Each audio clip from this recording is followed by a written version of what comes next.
This from Gary. And Gary was one of many, a dozen plus similar responses. Watch this, Kev. And then he links to the Kurt Warner video analysis of Jayden against Seattle. I told you this. He's a running quarterback. Can't win long term with these guys. Got lucky last year. Never really saw it, like Warner said. Just made plays off platform all season long. They made a mistake. There were others in that draft they should have selected.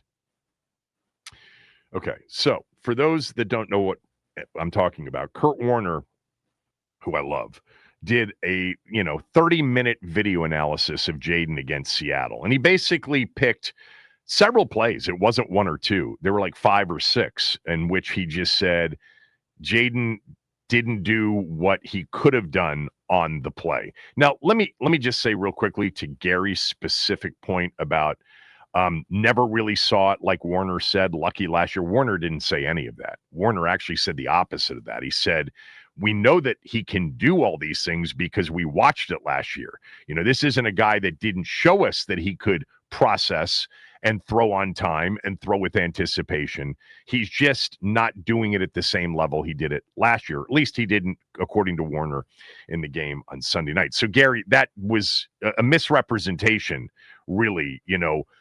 Kurt Warner didn't say, running quarterback, can't win with him, lucky last year, never really saw it, like Warner said, just made plays off plat. He didn't say that at all. He actually said the opposite of that about Jayden last year and what he's already shown us on tape, that he is capable of doing all that. But then he took several plays and said, look, these aren't easy plays, but this is what he should have done. And he really was interesting because I think he was expecting like a lot of pushback, a lot of, hater, mail on this. And so he really soft-stepped it a lot. Like he kept saying over and over again, the position's really hard. These things are really hard. But then there were other times where he said, but this is an NFL throw. This is an NFL window. He's made it before, but he's not making it this year. Now, I would, argue that he hasn't made it all year. I think the Chargers game after the first 2 drives was a lot like what we saw last year with Jayden Daniels. I think there were moments certainly in the Giant game and even the Chicago game as well. But, that aside, it was a critical, analysis of the way Jayden played against Seattle. Now, there were a couple of things. By the way, I think with a guy like Kurt Warner, you have to be open-minded. You have to, listen very carefully. I did think that there were a couple of plays that he showed where he didn't really discuss down and distance. Like there was a play in which it was 3rd and, 17 or 3rd and 20 something after one of the penalties that they had on one of those drives. And I think, in those plays, what we've seen from Jayden in the past on 3rd and super long is he's not going to take the easy thing. He's going to try to create and try to get something downfield and make the play. We saw that last year, how many times, he overcame 3rd and super long or 2nd and super long. But for the most part, I saw what Kurt Warner was describing. I think the missing context, which he, admitted up front, look, there's a lot of reasons for what's going on here. He didn't specify those reasons. We know what those reasons are.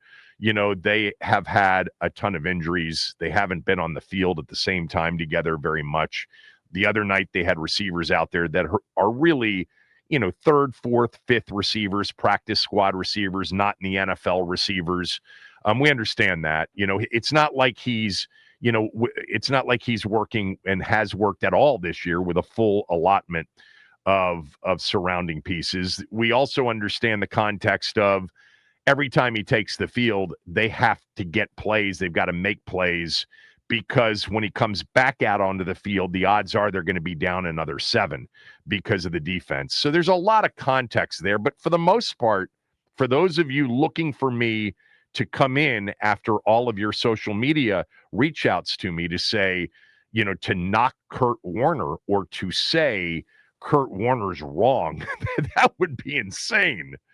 Kurt Warner is one of my all-time favorite players. He's a Hall of Famer, and I've actually enjoyed some of his analysis. In fact, last year, his analysis of Jayden Daniels was through the roof. A-plus processing, which is why he said, this is stuff he's done before. We saw it all last year, and it doesn't mean that he didn't see a lot the other night that he isn't going to see it the next time he's on the field, or that next year isn't going to be a much better year. These things are, evolving things, especially with young players. I am very interested. I will tell you this, and I will bring some of it to the show tomorrow.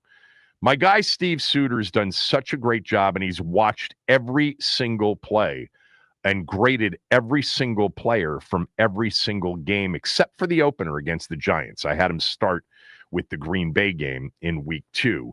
I am very interested to see what he sees, because he did text me during the game and he said, this is a disaster offensively. Nobody is open. And he actually made another comment. He said, there were plays in which he had the protection, but he doesn't have any trust right now in any of the people that are out on the field. The irony is, too, Steve mentioned to me that he thinks Ertz is just a major liability this year, that this is a retired player playing still in the NFL. And I texted him back and I said, yeah, the funny thing is, I think he's the one guy that Jayden trusts on the field is going to be where he's supposed to be.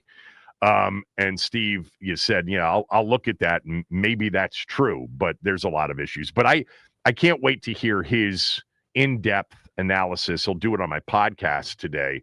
I'll have it out late this afternoon, and then I'll bring some of it to the radio show tomorrow, especially the part about Jayden Daniels. Steve said a few weeks ago, this team is in major, major trouble because they can't stop anybody, and that's going to, affect the entire football team.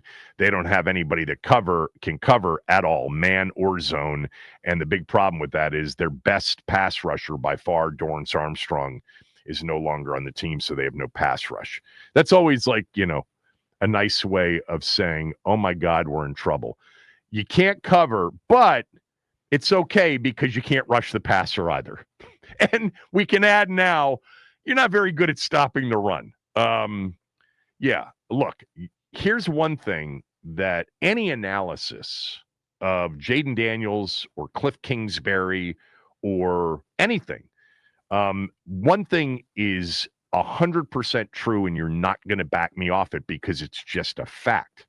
The fact is, Washington is a shell of the team that they had planned to put out onto the field this year. And overall, the roster wasn't stacked to begin with, as we know. They're still in the process of trying to build a roster since taking over, a bare cupboard roster when they arrived in January of 2024, January, February of 2024. They are still figuring it out. Yeah, there have been some mistakes. The Lattimore thing is going to be number one here in the first 21 months of Adam Peters. That is the number one mistake. At this point, it's irreversible, I think. I mean, with Lattimore done for the rest of the year, he's probably not going to be back here next year. I don't think he is. I guess it's possible. But the more likely situation is that somebody like Lattimore at this point in his career, where he hasn't been able to stay healthy, and when he's been healthy, he hasn't performed at a high level, he's going to have to probably learn how to play safety to stay in the league. He's got ball skills. He's always had ball skills. Can he play safety? That's a different mindset, but maybe that's his next move. I don't know if it's here, but that's the one more than any other that we can sort of definitively say a year after the trade, that's one you'd like to give back, no doubt. But I'm not going to change the way I felt in the moment and try to, trick anybody. I liked the trade in the moment. I thought they needed help on defense. It was the only way that they were going to be able to make a run once they got there. And at the time, it certainly looked like they were going to get there. They were 7-2. And the team's, major flaw was defense. Now their biggest flaw defensively was stopping the run.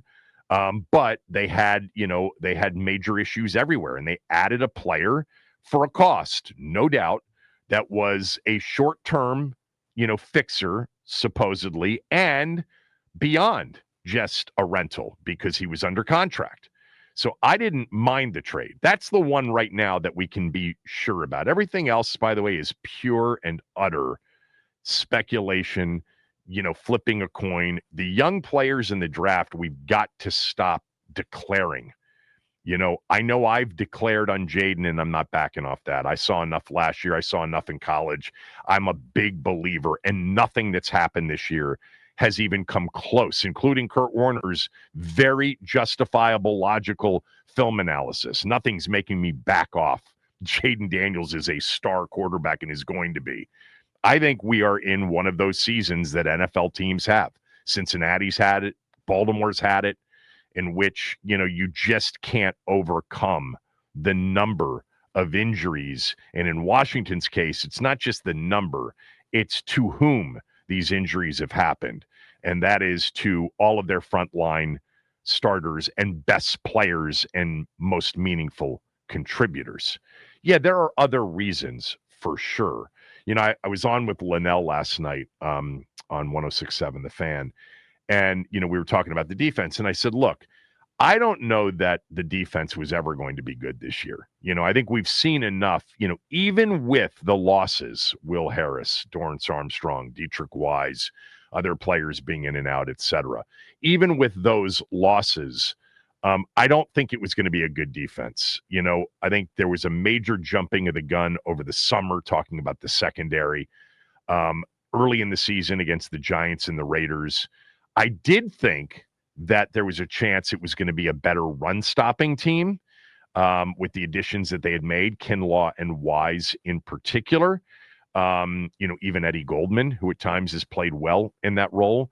And I thought that there was a chance that, with Armstrong and with Von Miller and with, a few others, that they could scheme up some occasional timely pass rush. But I think the one thing, I didn't buy into the early hype about the defense. Most of you know that. But I'm also not saying that with respect to the defense, that injuries cost the defense like a really good season. I think the injuries cost the defense a better season than last year's season, but still not a really good defense. And the problem with that this year is the opponents they were playing, the quarterbacks they were playing. It was going to be a bigger issue if the schedule panned out the way it looked, and so far it has for the most part, in terms of, not playing the Chiefs without Mahomes, not playing the Seahawks without their, weapons. We're getting the full allotment of Detroit. We got the full allotment of Dallas. Lamb was back for that game. It's been that kind of, a season. So I do think that as we sit here at the midway point, number one is injuries. Undoubtedly, there's no way. Like, if you've watched the NFL for more than 5 minutes, this happens, and it's happened to Washington. It's the number one reason they're 3-6. But I'm also not saying that they'd be 6-3 had they remained healthy, because I think defensively, again, it may have been better than last year, but it wouldn't have been good enough against some of these opponents. And maybe it'd be 4-5 or 5-4. Wouldn't be 3-6. Whether it's the Bears game or the Cowboys game or, the Atlanta game, or even a better effort against Seattle. It wouldn't be 3-6, but it would be a fight this year to get to, the number to put them back into the postseason, because I don't think defensively they were going to be very good. Healthy or not healthy, they're clearly worse, a lot worse, without the players they've lost. There's no doubt about that. Dorrance Armstrong would be number one. But here's the other thing about the defense, and Linnell and I were talking about this last night, and we sort of identified this early in the season. The problem defensively, and this is something they're going to have to draft more likely than not. You've got to have a player defensively that has a chance to wreck a game. You have to have a defensive player. They're hard to find. Most teams don't have them. Okay, most teams don't have the TJ Watts, the Myles Garretts, the, Micah Parsons. Understood. But you've got to find a player that can lift up the entire defense. And when we were talking about Myles Garrett in the offseason and whether or not he would have been available, obviously that would have been a game changer defensively. Of course, he probably would have gotten hurt had he been playing for our team this year. But they've got to find that player because even with, a healthy Dorrance Armstrong, Dietrich Wise, Will Harris, et cetera, they just haven't had a player that scares an offensive coordinator. As good as Armstrong was, and he was excellent in these games, nobody scares the other side on defense. And the only person, to be fair, on offense that scares the other side is the quarterback. And so they've got to find players that scare the other team. That's got to be the goal. I understand, last year, let's build up the trenches. They added Tunsil. They traded for him. They picked a first-round tackle. Defensively, they added size with Kinlaw in particular, Wise on the edge. They were hoping to certainly shore it up and become better there. They also need to continue to do that. And I'm jumping ahead to our, late December, January, and February conversations, but they've really got to find a scare player on offense in addition to the quarterback and somebody on defense. That's going to be huge for them moving forward.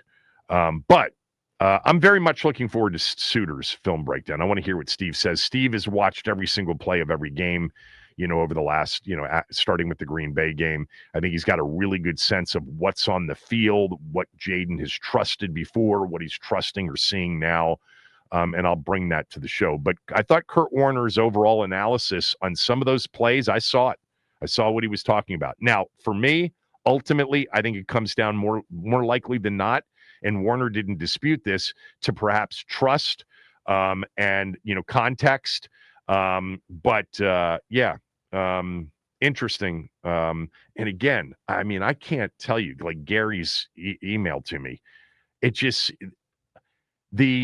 over the last couple of weeks, the fire Peters, fire Quinn, Jayden's not good. I just can't believe we are in this spot right now. I just can't get to those spots that quickly.